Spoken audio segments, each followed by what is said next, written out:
Well, hi everyone, and welcome to another episode of the Social Strategy Mum podcast and live show. I'm super excited to be here with you guys for another episode and to introduce you to the amazing Zoe Richmond. She is a member of my mastermind and a lady who has a way with numbers. So, welcome, Zoe.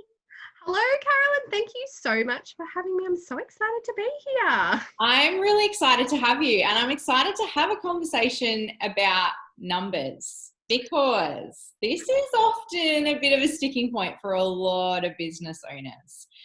I kind of feel like you either love the numbers or you don't, and a lot of creatives particularly maybe don't love the numbers side of things. So to kick us off, do you want to tell us a little bit about who you are and what you do and how you've ended up where you are now? I would love to. So I run the Numbers Hub. I founded the business towards the end of last year, 2019. So my history before that was I was a financial controller in the automotive industry for the last 10 years. Both in Brisbane and where I am now on the Mid-North Coast. But I came back to work after having my second baby, and I just felt I wasn't lit up by it anymore. And I used to really love my job, always been super passionate about it, but there was just something kind of missing. So I started looking into ways that I might be able to work for myself, because I kind of had always in the back of my mind thought I might have ended up doing that, but I wasn't sure how that would look like. And I found this online world of online business owners, which I didn't even know was a thing. And so I started doing a little bit more study and registered the business name and all that kind of stuff. And I didn't really kick it off properly until the end of the year. So it started off as a bookkeeping business, but I am now transitioning into more coaching around money, because what I started to realize when I started working with these people is that they don't want to know their numbers. They're not interested in looking at them. And like, I've had clients that I've worked with that didn't even realize that they'd hit the GST threshold, which essentially can cost you a lot of money in late fees and penalties and things like that. So there's that mismatch between people, they need to know this stuff, but they don't really want to. So I want to, and I've started to go down the path of more working on people's relationships with their money. Not going to try and convince you to love your numbers, because let's face it, they can be a little bit boring, but just showing you simple strategies and tools to help you kind of understand them better and get a bit more control back, so that it doesn't control you anymore, because we all know that is quite possibly what's happening. Yes. Okay. So this is why, for those of you who are listening and watching, this is why I asked Zoe to come on, because I heard her talking about this. And this has been a big story for me in business. And I've been in business for 2.5 years now across this business and my previous business. And I have had a hate-hate relationship with the money and the figures. I don't really get it. I don't really understand it. I go into my zero and it doesn't really make sense to me. And honestly, one of the fundamental changes that I've made for 2020 is to get more serious about knowing what my numbers are, and then working out how I could do that so it still felt good for me and I could outsource the bits that I don't enjoy doing, the bits that I kind of feel, well, they feel hard basically. Whether they are or aren't, they feel kind of heavy. So I wanted to share that with you guys, because that's why I asked Zoe to come on, because I really don't think that you can expect to build a successful business without at least knowing what your numbers are doing. And that doesn't mean that you have to be balancing the accounts every month, but you have to know what's going on when it comes to the money. So, and that's been like my experience. And I have a feeling that Zoe's just there going like, freaking absolutely. Like, you're not alone. Like, so many people, it's just taking that first step, like that. It feels so big and scary to be like, oh, I've got a bookkeeper, I'm super professional right now. But I do say, like, if you want people to take your business seriously, you need to start taking your numbers seriously. Otherwise, how can you expect others to sort of take you? Like, if you're just like blasé about your numbers, how can you expect people to sort of look at you like you've got a proper business? yes, absolutely. And I think there's some kind of misunderstandings out there around this whole online business world and how that's different to bricks and mortar maybe not as serious or not as, you know, legitimate. Yeah, I think there's 100%. It's like, do you even have a business? Like, yes. And so this is one area where like we can really influence that feeling that people have, because, you know, we have the numbers, we know the numbers, we know what our profit margins are, all of those kinds of things. yeah. Totally. All right. So the biggest question that I wanted to ask you today is to share with us how knowing our numbers can empower us in our business. Great question. Great question. And there's a lot to it, because like people are scared to look at the numbers, and it's usually for two reasons. The first one is that they're scared that the results are not going to be what they were expecting. So they're not making as much money as they were hoping to be. So they just think, well, if I don't look at those numbers and I don't look in the bank, then it's not a problem, right? I'm like raising my hand for this one because I have been there. Yes. Yeah. And a lot of people, it's like bury my head in the sand and then the problem will just disappear itself. The other reason is because they're actually scared that the numbers are going to be better than what they thought. So they're going to be more successful than what they thought. And with success comes a little bit of responsibility, which people can get a little bit resistant to. So like if you're making more money, it means generally more tax. It means that maybe you need to look at outsourcing. Maybe you need to start thinking about growing a team, all those things. And people don't want to admit that maybe they need to start thinking about those. So same thing. Also going to raise my hand for this one. Bury our head in the sand and think, I'll just worry about that later. And I won't, you know, not out of sight, out of mind sort of thing. But when we look at this stuff, like what we focus on expands. So if you are looking at your numbers and paying attention to them, then you can start to make decisions with actual confidence instead of just kind of winging it and being like, you know, oh, maybe that's a good idea and I'll try that. And then it turns out not to be a good idea and you've thrown money down the drain or things like that. So by knowing your numbers, you can actually make that decision with some like confidence and purpose behind it. Yeah. So that's the first thing. But numbers are like that window into the problems in your business. And we want to identify those problems before they become real problems. So if you're looking at good real-time financial information, you can start to see those problems before they get too big, and you can start to make changes or different decisions that are going to stop those problems from, you know, causing you financial distress or time or resources and things like that. And you can put the fire out essentially before it gets too big. So yes.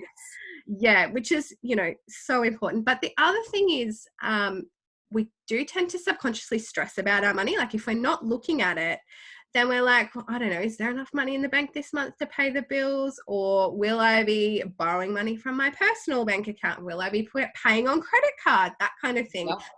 So if you know, as a very minimum, I would suggest know how much it costs to run your business. Know what your overheads are each and every month. And then you know that you've got to make enough in sales to at least cover those.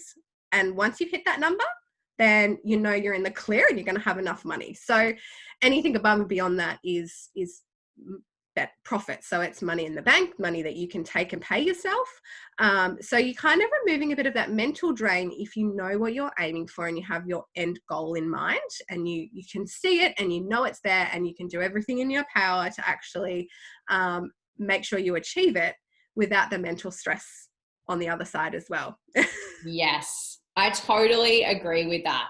And I think like to take it to a little bit of a mindset perspective, there's a bit of an energy thing there because as you said, like what you focus on grows.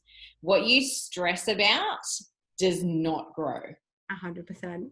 Yeah. Yeah. So if you're stressing about money, then you're not going to be able to generate more, which is we're all in business to make money. We want to make an impact as well, but money in the bank is what pays your bills. So if you don't have money in the bank and you bury your head in the sand and don't look at it, then there's a very high chance that your business is not going to be sustainable and you're not going to be able to fulfill your vision or impact on all the people that you want to impact on. So knowing your numbers is like It's just so important. But the other thing I just want to mention is a lot of people focus on their top line number. So they look at their income number and they go, great, I've had a 5-figure month. This is brilliant. I'm doing really well. But how much did you spend to get that 5 figures? Mm-hmm. So people invest in things like Facebook advertising, or, you know, they run these big paid advertising campaigns. And it turns out they've actually only made, you know, maybe $1,000 at the end of the day. So you need to look at both sides. You can't just look at your income and think, I've had a brilliant month. You need to look at the expenses and actually look at your profit, because at the end of the day, profit is the key metric in determining the health of your business. Yeah, I could not agree more. It's interesting. The first month in my business where I really hit my income goal for the month and felt really happy with what I had achieved financially was such an interesting month, because I had spent more that month. I had bigger overheads that month than I anticipated. And so when I got the numbers back from my bookkeeper, it had been a fantastic month. There was no taking away from that. But it was also really good to be able to see that I'd actually had to spend money to make money, which is a phrase we always hear. Yes. Yeah. But I had to be realistic about, like, what had I spent and where had I spent it? And would I be continuing to do that? Or would I be pulling back on some of those pieces? Were some one-off costs? And I guess that piece about Facebook ads always pricks up my ears, because I talk a lot about Facebook ads and I talk a lot about what you need to have before you even think about putting money at Facebook ads. But Facebook advertising is generally more expensive than what most people anticipate. The other thing about Facebook advertising is that you pay your Facebook ads bill on the final day of the month. So if you have been advertising throughout the month, you only get the bill on the 30th or the 31st. So it can be easy to spend more than you realize, not keep track of that, particularly if you've got a few pieces going on. And then at the end, it turns out to be a bigger bill than what you're thinking. And often for me, I've been in the situation where I get my Facebook ads bill, but my promotion period actually hasn't finished. So I haven't actually banked the money because the promotion's running over month to month. Yep. And so that is a place where I definitely think if you do not fully know your numbers, your profit margins, and the money that's available to you for advertising, then Facebook ads is somewhere that you could go very, very wrong. Yep. And I've heard so many people talk about that. Like, they've sunk so much into Facebook ads and then realized at the end of the day that their return on investment is just not, it's not where they're expecting it to be. So I think set a budget on, you know, how much you're willing to spend, and don't just keep spending and spending and spending if you're not getting leads and paying customers from that ad. 100%. Then can it? Yes, 100%. More about, but you need to be looking at how much are your customers actually paying you for the particular thing that you're advertising. Like, you know, if it's quite a high price point product or service, then maybe you can afford to spend a little bit more, but you've got to weigh all that kind of stuff up. But on that, how you said that your expenses were quite high and you for that month, I always look at my financial data over at least a 3-month period. So you can see those things. And even though that particular month might have been, the profit mightn't have been quite as good, if you look at it on average over the last 3-6 months, then you start to go, oh yeah, that's, you know, for the year I'm tracking quite well. Exactly. And look at, like, you've got to look at the whole picture. You can't just look at one tiny month and be like, oh, I'm not making money, so therefore I need to change something. Look at your whole year and then think about, okay, what, like you said, what was I doing that month that meant that I had such high expenses? And when you think about it, you're like, oh, I paid up front for that course, or that was my yearly website subscription and I paid that in full.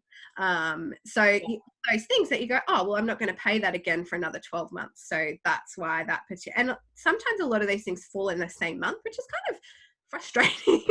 Yeah. Yeah, but definitely. Particularly if you started everything at the same time. that's Like, right. and that, like, it's so interesting about the website because July is that month for me. So like it's social strategy mum's first birthday next week. And so July, I'm going to have like my website hosting. I've got some subscriptions that I paid the first year up front, which was great at Insurance, the like time. all those Exactly. business name renewals, everything. Yep. So at least if you know, okay, yep, July is going to be a big month for expenses, but for the rest of the year, my overheads are quite low. So anything I make in the coming months is just pretty much pure profit, which is very exciting. Yeah. Yeah, absolutely. Yes. The only other thing I would say on that is if your mind can't comprehend that, just switch to monthly payments so that you're spreading everything out over the course of the year. You do tend to pay a little bit more when you do it that way. But if you're short on cash or you just want to get a better reflection of your profitability, that could be an option to switch everything over, or some of your more expensive items over to those monthly installment amounts. Yeah, absolutely. That's such a great tip. I think it's always hard. I always sit there on the sales page and I'm like, am I going to do monthly and pay a little bit more, or am I just going to pay it up front? But I can make those decisions really easily now because I actually know what my numbers look like, which is, of course, the whole point of us talking about this.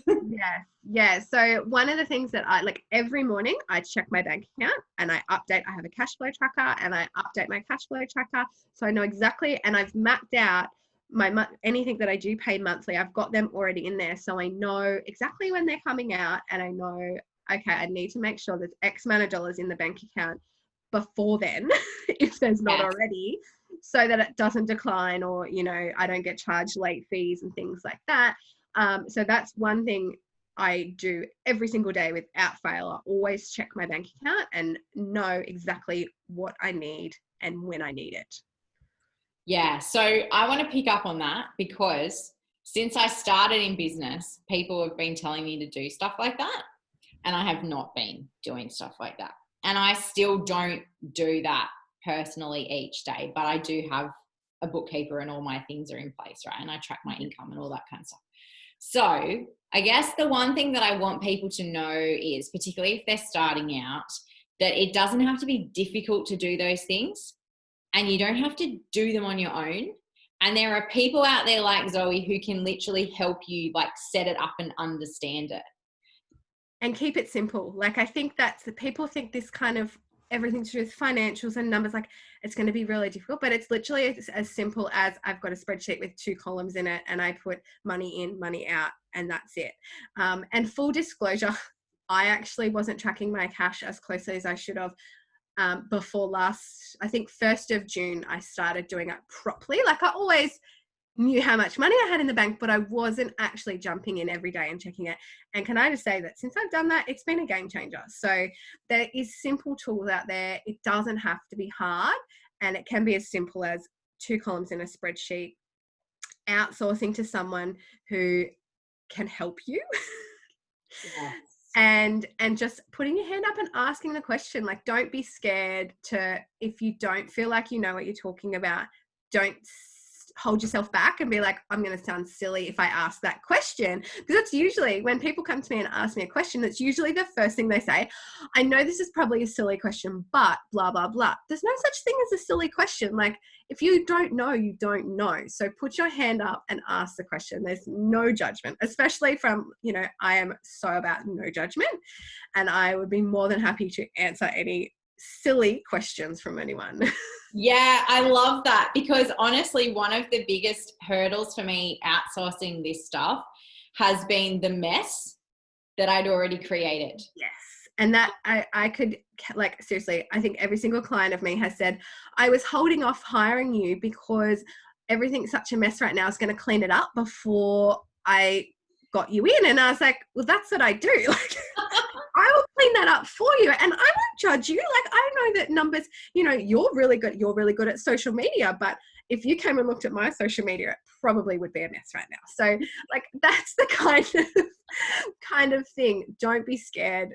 if everything looks messy, that's probably a sign that you do need some help, and you should just go and find someone that aligns with you and your business and what you're about, and get some help. Yes, I love that. I really do, because that was absolutely me. Yeah. And people do, like, they try and fix it themselves, but you're busy running your business and doing what you're good at, that it's just not your thing. That's totally fine. We can't be good at everything. No, exactly. No, that's right. And this is always the interesting thing that I find with online businesses, because bricks and mortar businesses, they assume that they're going to need a bookkeeper, a tax agent, like all these different pieces to their business. I often think about it like a restaurant, like the chef is different to, the front of house is different to the person that's doing, like, they have all these different roles.